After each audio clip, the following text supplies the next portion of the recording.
WhatsApp guys, welcome back once again. So दोस्तों, आज typewriter का चौथा एपिसोड एक्सप्लेन करने वाले हैं। तो ये काफ़ी इंटरेस्टिंग एपिसोड होने वाला है। चलिए कहानी की शुरुआत करते हैं। शुरू करने से पहले मैं आपको थर्ड एपिसोड का थोड़ा सा रिकैप दे देता हूँ।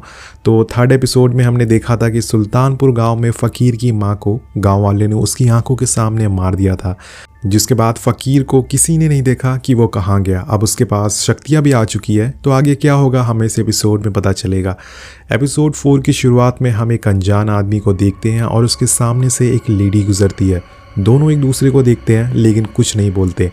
फिर वो लेडी भागकर एक बंगलों में जाती है और एक कॉल करती है। ये कॉल लगता है पुलिस स्टेशन को और ये लेडी भी एक पुलिस ऑफिसर होती है।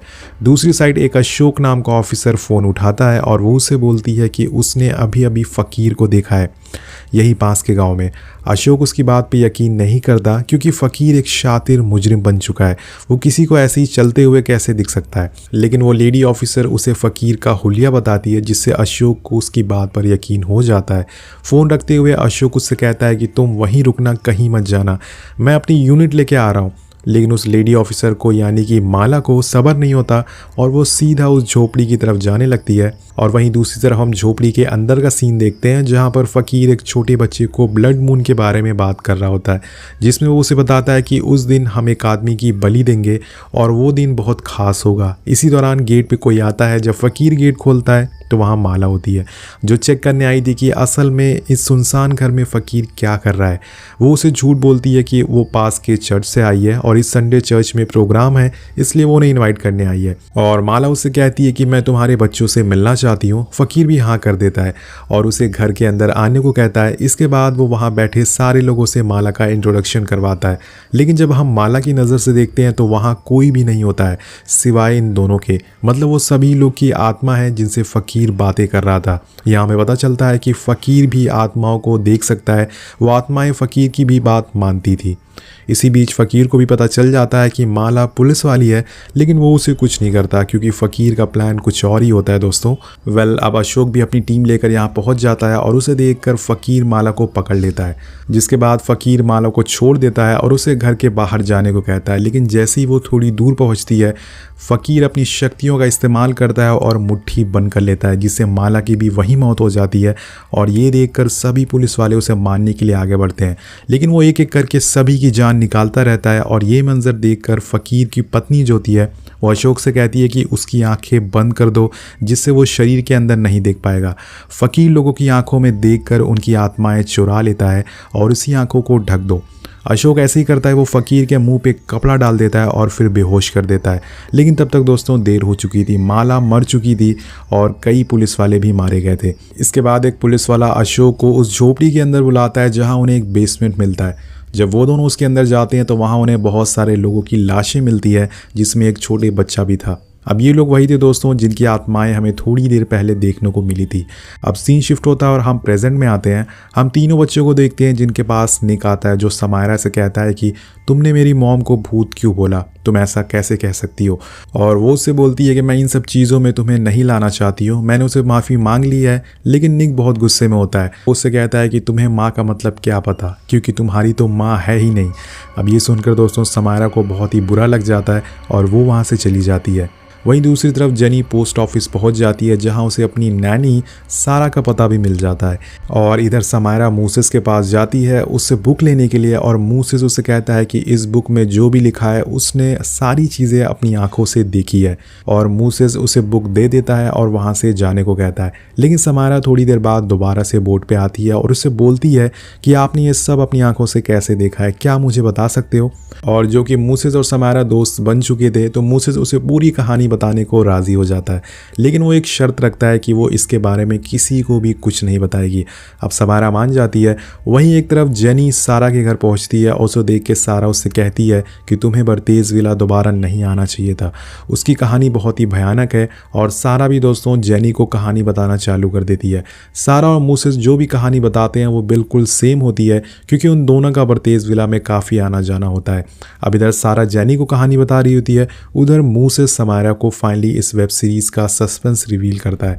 ये कहानी होती है कि बर्तेज विला में रहने वाला माधव मैथ्यू की, जो मूसेस बताता है कि उसके पास अब कोई कहानी लिखने के लिए नहीं बची थी और धीरे धीरे वो इस बात से गुस्से में आता जा रहा था। लेकिन एक दिन उन्हें न्यूज़पेपर में एक आर्टिकल दिखता है जो कि फ़कीर के बारे में लिखा होता है, जिसके हेडलाइन में लिखा था कि man with a soul attacker.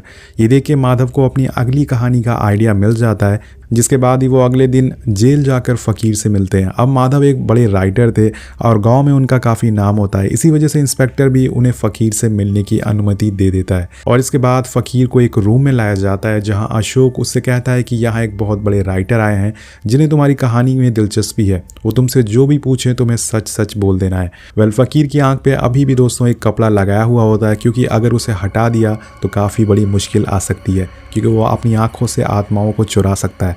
Well, अब माधव फ़कीर को उसकी कहानी बताने के लिए कहता है, लेकिन फ़कीर उनसे एक डिमांड करता है कि उसे एक लकड़ी का टुकड़ा चाहिए, जिसके बाद ही वो उन्हें कहानी बताना चालू करेगा। और माधव भी उसकी बात मान लेते हैं और उसे एक लकड़ी का टुकड़ा दे देते हैं। अब फ़कीर कहानी बताना चालू कर देता है और कहानी सुनाते सुनाते उस लकड़ी के टुकड़े को अपने नाखूनों से घिसता रहता है और देखते ही देखते वो लकड़ी का टुकड़ा एक डॉल में बदलना चालू हो जाता है। इसी तरह से कई दिन बीत जाते हैं। एक दिन माधव फ़कीर से बोलता है कि उन्हें फ़कीर की शक्तियाँ देखनी है, तो फ़कीर उनसे बोलता है कि उन्हें एक बच्चे को लाना होगा, तभी वो अपनी शक्तियाँ दिखा सकते हैं। पहले तो माधव मना कर देते हैं, लेकिन उन्हें भी कहानी जाननी है, इसलिए वो डिसाइड करते हैं कि वो अपनी पोती जेनी को लेके आएंगे। लेकिन उसी रात जब ये बात जेनी की मॉम को पता चलती है तो वो माधव से बहुत ही नाराज़ हो जाती हैं और बोलती हैं कि अगर उन्होंने जेनी के साथ कुछ किया तो वो खुद की जान ले लेंगी। अब माधव मजबूर हो जाते हैं और अगले दिन जेल अकेले ही जाते हैं। और दोस्तों, सारी कहानी सुनने के बाद माधव को फ़कीर की कहानी झूठी लगने लगती है। फ़कीर उन्हें वही सारी कहानी बताता है जो कि उसके साथ हुआ था, कैसे उसकी माँ मरी, कैसे उसने शक्तियों का इस्तेमाल किया। अब दोस्तों, यहाँ पर जो माधव को कहानी है, पूरी कहानी झूठी लगती है, क्योंकि उन्होंने उसकी पावर्स को देखा नहीं था और बिना देखे वो इस कहानी पर कैसे यकीन कर सकते थे, इसलिए उन्हें पूरी कहानी बकवास लगती है। जिसके बाद वो घर आकर इंस्पेक्टर अशोक से बोलते हैं कि ये बुक तुम रख लो, क्योंकि मैं भी इसे पब्लिश नहीं करने वाला हूँ। अशोक उनसे बोलता है कि ये बुक का मैं क्या करूँगा। माधव बोलते हैं कि फ़कीर की फांसी के बाद इसे जला देना। तो दोस्तों, इन सब घटनाओं की वजह से, इन सब जुर्म की वजह से फ़कीर को फांसी की सज़ा सुनाई गई थी। लेकिन यहाँ पर फ़कीर का मानना होता है कि मरे हुए इंसान की आत्मा 3 दिन तक इसी दुनिया में घूमती है। अगर उस शरीर का अंतिम संस्कार नहीं किया गया तो आत्मा वापस शरीर में आ सकती है। और कहीं ना कहीं ये बात माधव को अंदर से खाए जा रही थी। क्या सच में ऐसा हो सकता है? कुछ दिन बाद फ़कीर को फांसी हो जाती है, लेकिन एक बार फिर से माधव के पिछवाड़े में आग लगती है, कीड़ा उछलता है और वो अशोक से बोलते हैं कि उसकी लाश को लेकर घर लेकर आओ, क्योंकि वो देखना चाहते थे कि क्या जो फ़कीर ने जेल में उनसे कहा था वो सच हो सकता है या फिर नहीं हो सकता है। वो एक आदमी से फ़कीर की लाश मंगवाते हैं और ये आदमी कोई और नहीं बल्कि मूसेस होता है। अब फ़कीर की लाश महल में पहुंच जाती है और 3 दिन हो जाते हैं, लेकिन फ़कीर की लाश में कोई हलचल नहीं होती और ये देखकर माधव गुस्से में आ जाते हैं। इसी बीच मूसेस देखता है कि जेनी उन लोगों के कमरे के बहुत करीब खड़ी होती है। यहाँ पर जेनी एक छोटी बच्ची होती है। मूसेस उसके पास जाके अपने रूम में जाने को उससे कहता है, तभी वहाँ उसकी नैनी सारा आ जाती है और उसे लेके चली जाती है। दोस्तों, जेनी के पास वही डॉल थी जो कि फ़कीर ने जेल में अपने नाखूनों से बनाई थी। और तभी हम देखते हैं कि फ़कीर के अंदर सच में जान आ गई है। वो ऑफिसर पे हमला कर देता है और ऑफिसर का गला दबा के उसका दिल निकाल लेता है। लेकिन मरते मरते अशोक, जो कि ऑफिसर होता है, वो अपनी गन निकालता है जिससे वो फ़कीर को मार सके और तभी माधव अपने टाइपराइटर से फ़कीर को मार देता है। लेकिन इसी बीच गोली चल जाती है और ये गोली मूसेस के पैर को छेद करके निकल जाती है। और दोस्तों, तभी से उसकी एक टांग टूट जाती है और तभी हमें पता चलता है कि मूसेस लंगड़ा कर क्यों चलता है। अब उस रात के साथ साथ ये राज भी दफन हो जाता है। यहाँ पर कुछ दिन बाद बर्तेज विला में फ़कीर की बीवी बच्चे आते हैं माधव से अपनी पति की बॉडी लेने के लिए, लेकिन माधव उसे वहाँ से धमका कर मार कर वहाँ से निकलवा देता है। इसके बाद हमें पता चलता है कि कुछ समय बाद जेनी की मॉम ने भी आत्महत्या कर ली थी। ये जानकर जेनी सारा से पूछती है कि उसकी मॉम ने आखिर खुदकुशी क्यों की, तो सारा उससे कहती है कि उसे भी इस बात का कभी पता नहीं चला। अब सीन शिफ्ट होकर पहुंचता है पुलिस स्टेशन, जहां पे रवि के पास जेनी की मॉम की पोस्टमार्टम रिपोर्ट आती है जो कि सालों पहले की थी, जिसमें लिखा होता है कि उसकी मॉम पीठ के बल गिरी थी, ना कि सर के बल। और ऐसा तभी होता है जब किसी को पीछे से धक्का दिया गया हो। जी हाँ दोस्तों, मतलब जेनी की मॉम ने आत्महत्या नहीं करी है, उन्हें किसी ने मारा था। वेल इसके बाद समारा अपने दोस्तों को फ़कीर के बारे में कुछ बातें बताती है। वो उनसे कहती है कि अगर फ़कीर को उस विला में मारा गया है तो उसकी आत्मा भी उसी के अंदर होगी, और ऐसा हो सकता है कि उसे जिस चीज़ से मारा गया हो, क्या पता उसकी आत्मा उसी चीज़ के अंदर कैद हो गई हो सकता है कि टाइपराइटर में फ़कीर की आत्मा अटक गई हो। इसके बाद समारा अपने दोस्तों से कहती है कि उसे फ़कीर और आत्माओं के बारे में और जानना है, जिसके लिए वो लोग अगले दिन डॉक्टर स्पिरिट के पास पहुंचते हैं और चुपके से उनके टेंट में घुस जाते हैं। उनके पास वापस जाती है और फ़कीर से रिलेटेड सारी कहानी उन्हें बताती है कि कैसे वो मरा, उसके पास क्या क्या पावर्स थी, और लास्ट में वो ये बोलती है कि उसकी आत्मा एक टाइपराइटर में कैद हो गई है। क्या ऐसा पॉसिबल हो सकता है? दोस्तों यहाँ हमें पता चलता है कि डॉक्टर स्पिरिट एक ढोंगी है, उसके पास कोई शक्तियाँ नहीं है जिससे वो आत्माओं से बात कर सके, और डॉक्टर यहाँ पर समारा की बात को मजाक में ले लेता है। उससे बोलता है कि ये सब सिर्फ एक कहानी है, इसमें कोई रियलिटी नहीं है। अब सीन शिफ्ट होता है और हम बर्तेज विला पहुंच जाते हैं, जहाँ पे जेनी अपने हस्बैंड के साथ सो रही होती है, लेकिन तभी उसे कुछ आवाज़ें सुनाई देती है। ये आवाज़ किसी और चीज़ की नहीं बल्कि उसी टाइपराइटर की होती है। जब जेनी अपने दादाजी के रूम में पहुँचती है तो उसे वहाँ वो टाइपराइटर नहीं दिखता।